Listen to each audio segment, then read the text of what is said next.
বারবার হচ্ছে mood swing, মানসিক চাপ, না এর পিছনে রয়েছে অন্য কোনো কারণ?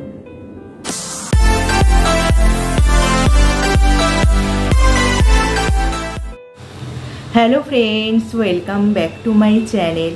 এখন কিন্তু মুড সুইং কথাটি খুবই জনপ্রিয় বলা যায়। মেয়েদের তো বটেই, ছেলেদেরও কিন্তু এখন মুড সুইং দেখা যায়। এই মুড সুইং কথাটির অর্থ হলো মেজাজের আকস্মিক পরিবর্তন। এর কিছু কারণ তো রয়েছে, কাজের চাপ, মানসিক চাপ বা হরমোনের সমস্যা ইত্যাদির কারণে কিন্তু মুড সুইং বা মেজাজের পরিবর্তন হয়ে থাকে। কিন্তু সেটা যদি ঘন ঘন হয় তবে কিন্তু অবশ্যই চিকিৎসকের পরামর্শ নেওয়া আবশ্যক।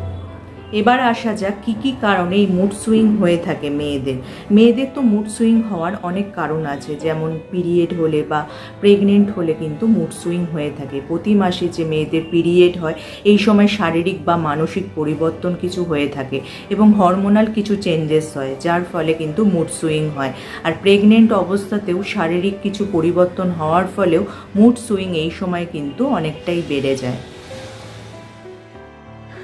বর্তমান সময়ে দাঁড়িয়ে ঘুমের অভাব একটি বড় সমস্যা।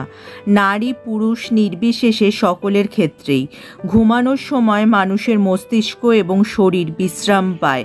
কম ঘুম হলে স্বাভাবিকভাবেই শারীরিক দুর্বলতার পাশাপাশি মেজাজ রুক্ষ হওয়ার সম্ভাবনা বেড়ে যায়। তাই মুড সুইংয়ের হাত থেকে রক্ষা পাওয়ার জন্য অবশ্যই দিনে কমপক্ষে 8 ঘন্টা ঘুম কিন্তু দরকার। এছাড়া রক্তে যদি শর্করার মান কমে যায় তাহলেও মেজাজ তিরিক্ষি হয়ে থাকে। তাই খাবারের বেশিক্ষণ ব্যবধান যদি করো তাহলেও কিন্তু রক্তে শর্করার পরিমাণ কমে যায়। তাই অল্প সময় অন্তর অন্তর খাবার খাওয়া খুবই প্রয়োজন। না হলে খিদে পেলে বা ক্ষুধার্ত থাকলে রাগ হওয়াটাই স্বাভাবিক এবং তাতে কিন্তু মুড সুইংও হয়। বিষণ্ণতা, উদ্বেগজনিত সমস্যা, borderline personality disorder, ADHD, bipolar disorder সহ আরও কিছু শারীরিক সমস্যা থাকলে মুড সুইং হওয়া খুব স্বাভাবিক ব্যাপার। এক্ষেত্রে চিকিৎসকের পরামর্শ নেওয়া উচিত। এমন কিছু হাই পাওয়ারের ওষুধ থাকে যা তোমাদের শরীর এবং মস্তিষ্কে প্রভাব ফেলতে পারে। তাই কখনো নতুন ওষুধ খাওয়ার সময় তোমাদের শরীরে যদি কোনো সমস্যা দেখা দেয় তাহলে অবশ্যই চিকিৎসকের পরামর্শ নেওয়া উচিত।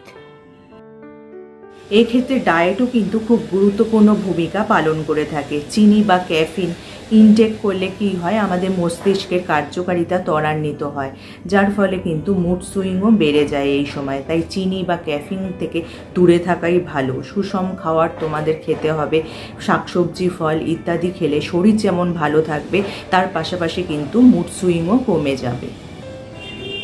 তাহলে ভিডিওটা যদি তোমাদের কাজে আসে বা উপকারে আসে, লাইক আর শেয়ার করতে একদমই ভুলো না।